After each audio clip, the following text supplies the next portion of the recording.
wane na ni ci conférence de presse boobu waa avocat wu Sonko yi doon def di défendre li nga xam ni moom mooy ak di leeral sénégalais yi li xew ci seen client boobu nga xam mooy Ousmane Sonko dafa am benn gan goo xam daa ñëw bett ñëpp muy Juan Branco dañoo toog ba ci àgg rek mu ni jamet dugg ci biir salle bi avocat yi sax nga gis ni bett na leen loolu nag dama ciy profité am na ñoo xam ni ci presse bi moom mooy presse su système bi rek presse su tappalekat yi gis naa leen ñuy jéem a féewale avocat wu Sénégal yi ak avocat wu France boobu Juan Branco nga xam ne moom ñoom ñoo ànd di défendre Ousmane Sonko di leen gëmloo ni yéen kii xale bu ndaw la yéen a ko gën a xarañ da ngeen a am ay complexe ci moom et cetera yooyu yëpp pour bëgg leen a féewale ak Juan Branco la mais Juan Branco defu leen dara ñoom ñooñu bés bu nekk ñu dem jëli ab avocat bu jógee France mu ñëw ànd ak ñoom ci liggéey bi kon taxaw naan Juan Branco moom dañ ko bëgg a teg ci kaw yeneen avocat wu Ousmane Sonko yi loolu waxu kasaaw la ñi koy wax ñoo am problème complexé parce que Sénégal ak France dañoo signé ay accord de coopération judiciaire yoo xam ne moo permettre ab avocat mën a jóge France ñëw constitué wu ici au Sénégal moo permettre ab avocat mën a jóge fii Sénégal dem en France mu constitué wu sur un certain nombre de dossiers kon nag loolu Juan Branco def ko ay journaliste tappalekat nekk ci dëkk bi naan non journaliste yi yoo xam ne ñoom féewale lañ bëgg def avocat Sonko yi naan avocat yi nga xam ñoo nekk fii Sénégal ñoo gën a xarañ fuuf Juan Branco mbir mi du ay gën a xarañ ak ñàkk gën a xarañ ñoom ñëpp ay confrères lañ ñoo bokk liggéey bi Juan Branco dafa décidé ni moom day défendre Ousmane Sonko parce que dañ ko bëgg a jaay doole mu nekk France ak mu nekk Espagne ci yam donc su bëggee ñëw day ñëw fekkee activités yi njëkkoon na fee bëgg a ñëw ci procès Mame Mbaye Niang bi parce que Sonko daa bari procès bu ñu yëkkati rek bu ñu gisee ne demul ñu teg ba mu neex leen ñu jël beneen donc procès yi lal ci ndodd Ousmane Sonko dafa bëri léegi nag moom première fois ba mu doon ñëw bëggoon na ñëw ci procès Mame Mbaye Niang ak Ousmane Sonko dafa ñëw ci aéroport bi ñu daal di koy patamee boole kook lu mat juróomi alkaati ñu daal di koy encadré daal di koy defal ay formalité daal di koy refoulé maanaam génnul aéroport bi ñu dugalaat ko ci beneen vol mu dellu France moom Juan Branco nag booba ak léegi daa songu Macky Sall parce que Juan nag moom ku ko xam-xam ne du ñeexu ñebbe parce que buñ ko bàyyi woon mu new def liggéeyam correctement benn coow du woon am mais ñoom ñoo dem jaay ko doole dolli seeni noon langug noonu nag du tuuti ku mer dem fekkee ja lang ga loolu la Juan Branco def daa gis ni comme Macky Sall mere na ko te gis na ni langug noona nga ne mooy ñi am ñooy défendre Ousmane Sonko mu ñëw constitué moom it ne day défendre Ousmane Sonko puisque loi bi terewu ko ñiy wax loolu nañ xool lu tax nañ ŋàññi lu tax Sénégal dem signé ay accord de coopération judiciaire ak la France kon loolu la Sénégal def comme Sénégal def na loolu nag Juan Branco am na droit ñëw Sénégal défendre fi sénégalais bu mën a am un dossier judiciaire kon nag lii la léegi nag li leen métti mooy Juan Branco fu mu jaar parce que ñoo toog ba ci yàgg rek ñu gis Juan Branco ci salle bi Juan Branco nag ci ko xam na ne Juan Branco dafa am double nationalité moom sénégalais français la ak espagnol donc am na droit jóge France dem Espagne parce que diggante France ak Espagne kenn mënu koo teere mu voyager te Espagne moom yoonam nekkul ci coow li léegi foofa lay embarqué su embarqué Espagne ni cëpp wala mu dem sax beneen réew bu ko neex sax du nekk Espagne man xaw ma ban réew la jaar en tout cas li leer daal mooy Gambie la jaare mais fan la embarqué certains disent que Espagne la embarqué mais même beneen pays européen bu mën a embarqué mun na nekk parce que moom pour mu jógee France dem beneen pays européen loolu yomb na moo lay wan ne gars yi seen décision yi ni jël décision cuune la rek parfois loolu amul sens donc Juan Branco da leen a bëgg a won ni yéen vous avez des limites te doole ji ngeen di jaay seen doole ji des na seen frontières yi comme ay caax bal bu ñëw rëcc donc mu ngi mel ni caax yu bënn bal bu ñëw day rëcc ba arbitre ba do xam ndax dugg na am duggul kon nag yéen tamit loolu ngeen def ak Juan Branco da ngeen a teg seeni stratégie jàpp ne aéroport rek la mën a jaar mais comme Juan day xeex te xeexam du jeex leex Juan dafa dem jaar yoonu suuf wi dem na donc defi pexe ba jaare Gambie jël oto Gambie dugg ci Sénégal te yéen da ngeen a lancé woon un mandat d'arrêt international léegi nag procureur moom ba mu lancé mandat d'arrêt international bi laa ni waaw mais que vaut le mandat d'arrêt international du procureur de la République du Sénégal moom lan la mënal Juan Branco bu lancé mandat d'arrêt contre Juan Branco daa tax mu mën a dem jàppi Juan Branco na dem jàppi ko fi mu doon kay li coow li bëri fan yëpp maa ngi gis ay tappalekat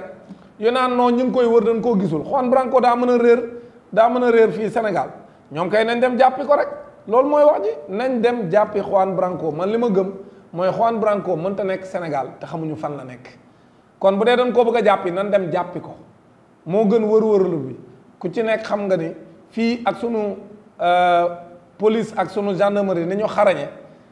Juan Branco mënta nekk fii Sénégal te xamuñu fan la nekk kon ñoom nañ dem jëli ko bu ko defee bu dee loolu lañ jàpp ne moom lañ bëgg a def parce que lancer un mandat d'arrêt international yomb na waaye li jafe mooy exécuter ko donc procureur lancé na mandat d'arrêt international am Juan Branco ñëw ne ko maa ngi nii kuy nëbbutu du ko wax kon nag comme nëbbutuwul procureur ñi ngi lay déglu nga dem jàppi Juan Branco comme da nga lancé woon mandat d'arrêt international pour yeneen réew yi dimbali la ci léegi ñëwal na boppam ñëw na la maa ngi nii kon nag léegi li ñuy xaar ci yow mooy nga dem jàpp Juan Branco nga yóbbu ko Rebeuss bu ko defee ñu xam ne yow sa mandat d'arrêt international boobu nga signé woon yow procureur que mandat d'arrêt bi am na njariñ man de loolu rek laay xaar ngeen dem jàppi Juan Branco ndaxte Juan Branco ñëw na dem bokk ci conférence de presse bu avocat Ousmane Sonko yi wax fa wax ju rëy ci képp ku dégg tubaab lam fa wax ni état Sénégal nërmeelu na ci jaay doole la nekk day salfaañe ak yaleef doomu aadama yi Ousmane Sonko lañ koy toppee dara jaaru ci yoon parce que état de contumace bi mu nekkoon boo ko xasee jàpp da nga koy bàyyi mu dem parce que loolu la yoon wax ci article 341 bi Ousmane Sonko contumax la contumax mooy ku nu àtte te fekke woon bañ lay àtte ci situation bi muy dund nag li loi bi wax mooy soo demee ba xam fu mu ne parce que man dama ni bañ koy garder teg barrières yi boobu xamuñu fu mu ne maanaam noo ñëw xam na ni fii këram mais xamuñu fu mu ne boobu xamuñu fu mu ne boobu man damay nangu ni boobu gendarmerie dafa xamul fu mu ne léegi comme xamuñu fu mu ne léegi ñu toobam nee na ñu dindi seen i barrière pour xool ndax mi ngi fi am déet bi ñu dindee seen i barrière Ousmane Sonko génn dem julli ji ñu ne léegi xam nañ fu mu ne léegi comme xam nañ fu mu ne léegi gis nañ ko jàpp nañ ko léegi bu ñu ko jàppee dañ ko war a delloo këram loolu la ñu waroon a def ñoom ñu xam ni bu ñu ko jàppee ci koo xam ni dafa nekk en état de contumace maanaam koo xam dañ koo àtte te fekkewul àtte ba boo yoon wax ni boo ko jàppee rek day nërmeelal la nga ko àtte woon ak daan ya nga ko tegoon da ngay dem programme waat beneen àtte ñu xam ne loolu xaju fi ñu xam ne loolu bu ñu ko bëggee def xaju fi benn ñaareel ba Adji Sarr moom xam naa ne lu nekk ku koy gënal dul delluwaat di defi procès ak Ousmane Sonko ndaxte moom comme ci kàcc rek la nekkoon te dem na ca procès ba génnewul benn preuve kon ñoom sañ ñoo woowaat Adji Sarr ci procès kooku moom ce serait vraiment un manque de respect notoire à notre justice au peuple sénégalais moo tax procès boobu moom ñëwuñ ko tëggaat parce que xam nañ ne ay tappalee ko laloon Adji Sarr ñëw na ba ca procès ba ñu ne ko Adji yaag sa avocat benn ñebbe ci cin ana seen i preuve ñu ni non preuve yaa ngi nii ci clé boo xam mën nañ ko wone te clé ba duñ ko wone mukk donc amuñu benn preuve parce que ku xam El Hadj Diouf ak ay tappaleem ak soxor gi mu soxor ci mbirum Ousmane Sonko ak ni mu yéenee Ousmane Sonko mu dee tey bu amoon ay preuve du taxaw da koy wone kon yorul dara kon procès boobu mun ñu ko woowaat Adji Sarr ak Ousmane Sonko léegi nag comme mun ñu organiser waat procès boobu loolu moo tax jàpp Ousmane Sonko ci contumace bi arrangé wu leen moo tax ñu dem provoqué ko procureur taxaw ne as ndaw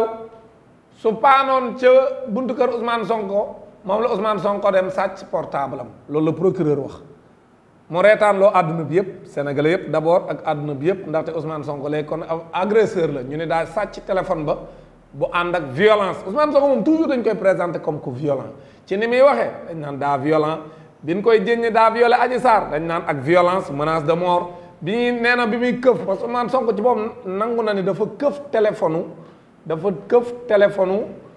ndaw si ko doon filmer léegi nag këf téléphone mais këf ñun wolof la ñuy làkk këf àndul ak violence këf mooy coppet jël waaye këf bu ànd ak violence mënta nekk Ousmane Sonko dañ ne arraché booy arraché dara mais arraché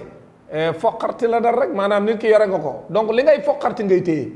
mais doo weñaar loxo kenn doo jaay loxo kenn doo jaay doole kenn waaw donc këf na téléphone ba ci gendarme bi ba noppi ñu wax ne da ko violenté loolu waxu caaxaan la te ba mu ko këfee dani ko ubbil téléphone bi nga effacé samay image yi nga jël nit nag ku nekk yaa moom say données personnelles comme ni ma ko waxee woon keroog donc loolu mooy mbir mi léegi donc avocat Ousmane Sonko yi ci seen conférence de presse li ñu wax mooy danoo ñëw ci buntu kër Ousmane Sonko di wuti pexe pour am beneen dossier parce que pour ñu jàpp ko yomboon na leen mënoon nañ koo jàpp mais dañoo xam bu ñu ko jàppee rek dañ koy bàyyiwaat parce que loolu la article 341 bi wax comme ñoom bëgguñu koo bàyyi parce que li ñu bëgg mooy ñu jàpp Ousmane Sonko même si xam nañ ne deful dara ñoom pexe lañ doon wut nag maintenant pour mën koo téye moo tax procureur bëgg a séparer li nga xam moom lañ àtte woon Ousmane Sonko ci contumace ak li nga xam ne moom mooy loolu mu wax ne daa sàcc ab portable ak da koy topp appel à l'insurrection nga xam ni évolution bi ci am dafa jéggi day wa yan évolution moo am ci toppaate procureur bi procureur bi dafa daw ñëw ni ndaw si daa paan buntu kër Ousmane Sonko bam neex ko mu daan ni léegi comme daa paan kër Ousmane Sonko te vraiment moom loolu incident la boo xam ne moo provoqué li tax ñu jàpp Ousmane Sonko ay gendarme yoo xam ne moom procureur mooy seen patron parce que fii ku fi OPJ procureur mooy sa patron parce que mën na laa enquête loo ci lu mu bëgg nga enquêtal ko ndaxte moom buy toppaate daa am ñu koy jàppal moom mooy toppaate waaye day wax ne dem leen jàppal ma diw dama koy topp kon nag procureur bi su waxee ni kooku nga am moo doon filmer Ousmane Sonko ndaw soosu daa paanoon oto ma paanoon buntu kër Ousmane Sonko gendarme yi noonu du loolu ndaw si ci ñoom la bokk da doon surveiller Ousmane Sonko les faits et gestes de Ousmane Sonko donc kon ñaari wax yi wuute na comme ñaari wax yi wuute na rek ça pose problème parce que procureur de la République mook gendarmerie ñoo bokk liggéey bi parce que moom mooy toppaate waaye ñee ñoo koy jàppal ñoom police ak gendarmerie kon bu procureur ne oto ba dafa paanoon ñee ni non du loolu kee ci ñun la bokk loolu liggéeyam la doon def te ndaw si ci information yi nu mujj a am d'après la conférence de presse des avocats de Ousmane Sonko mooy moom ndaw si daa ñëw solu boo xam ne day mel ni sympathisant wala militant wu Pastef la donc solul d'abord tenue ba noppi nag yore bracelet Ousmane Sonko yi nga xam moo jàpp naa ne bokk na tax nit ñi gën a jaxasoo ci Pastef maanaam Pastef boo ko tuddee rek gaa yi tiit mais bracelet yi ni mu doon jare ci dëkk bi ak ci diaspora bi nga xam ne fu ne ci diaspora bi ñu ngi commandé fii ci dëkk bi tamit ñépp a ngi commandé dëkk bi koo romb mu sol mu takk bracelet Pastef bi man jàpp naa ne nag lu xaw a sànq Ousmane Sonko loolu bokk na ci maanaam le fait que Sénégalais yëpp di takk bracelet bi parce que Sénégal boo nekkee nit koo xam ne yow la Sénégalais yi bëgg nguur gi da nga leen di tiital te Ousmane Sonko Sénégalais yi nin mel ci moom nin xére ci moom dafa ëpp maire yeeg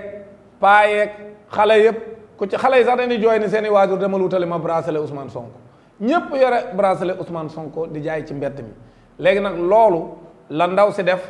dem takk bracelet bu Pastef ba noppi déguisé wu noo xam ni kenn mënta xam sax ni ab takk der la et taxaw di filmer doomu jàmbur kenn amu ci droit parce que ku nekk yaa moom say données personnelles man ñi may dégg ñu naan ab gendarme am na droit filmer ko neex mais gendarme boo xam si yow ñëwoo présenté wu joxe sa carte civilu amoo droit di filmer kenn parce que même boo amee ab droit da nga ko war a exercer ci li la yoon may bu dee ab gendarme nga wala ab policier war a am droit filmer nit wala nga dem filmer këram da ngay ñëw présenté wu wax ko ne ko dans le cadre de ton travail ci nga ko bëgg a filmer bu boobaa xel mën naa nangu mu bàyyi la nga filmer ko mais togam neex la rek ngay filmer doo nit koo xam ne joxu la ci ndigal ci li ngay def kooku tooñ la kon Ousmane Sonko dañ koo tooñ ba na profité tooñ gi di ko jaay doole mais glissement bi am moo reetaanlu procureur premier jour bi muy jàppalu Ousmane Sonko dani li muy toppee Ousmane Sonko ñaari chef d'accusation la ñaar la ko doon toppee maanaam vol de portable mooy benn bi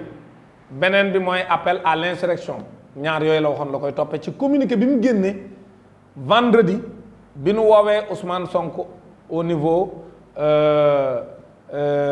du tribunal donc biñ ko woowee yóbbu ko pour enquête ko ca dig loolu nga xam ne moom lañ ko doon toppee mooy vol de portable mooy càccum téléphone ba noppi beneen bi ñu ko doon toppee mooy appel à l'insurrection. ñu dem maintenant ca enquête ba altine bi ñu koy enquête avant ñu koy enquête sax procureur bi mu génnee li muy toppee moom la ñoo réquisitoire introductif bi mu ko defee wax li mu koy toppee ca la doog a génn ci réquisitoire am wax ni léegi moom toppe na ko juróom-ñaar bi ñu demee d'abord di ko notifier ci garde à vue bi ñu ko yóbboo en garde à vue bi ñu koy notifier les motifs de la garde à vue foofu la ñu waxee Ousmane Sonko ne ko yow juróom-ñaari chef d'accusation lañ lay toppee foofu lañ ci dolli maanaam ñaar ya ñu dolli ci yeneen juróom maanaam ñaar lañ ko doon toppee àjjuma biñ demee ba yegg ca ña ko doon enquête ñu ne ko léegi dootul ñaar léegi juróom-ñaar la ñu tegaat ca yeneen juróom mu dem juróom-ñaar biñ demee ba yegg nag ca juge d'instruction ba ñu yokk ca beneen yokk ca diffusion de fausses nouvelles mu daal di nekk juróom-ñetti chef d'accusation ngeen xool kon évolution bi maanaam dañoo jógee ci ñaari mbir yuñ ko doon topp ba mu neex leen ñu tegaat ca yeneen juróom ni juróom-ñaari mbir lañ koy topp ba mu neex leen ñu tegaat ca beneen ni juróom-ñetti mbir lañ koy topp pour wane ni ñoom acharnement rek lañ doon def ci toppaate bi donc foofu ay jàppaate moo fa am yu méttee métti te jaarul yoon daañ ci ñëwaat ci li nga xam mooy mbirum Ousmane Sonko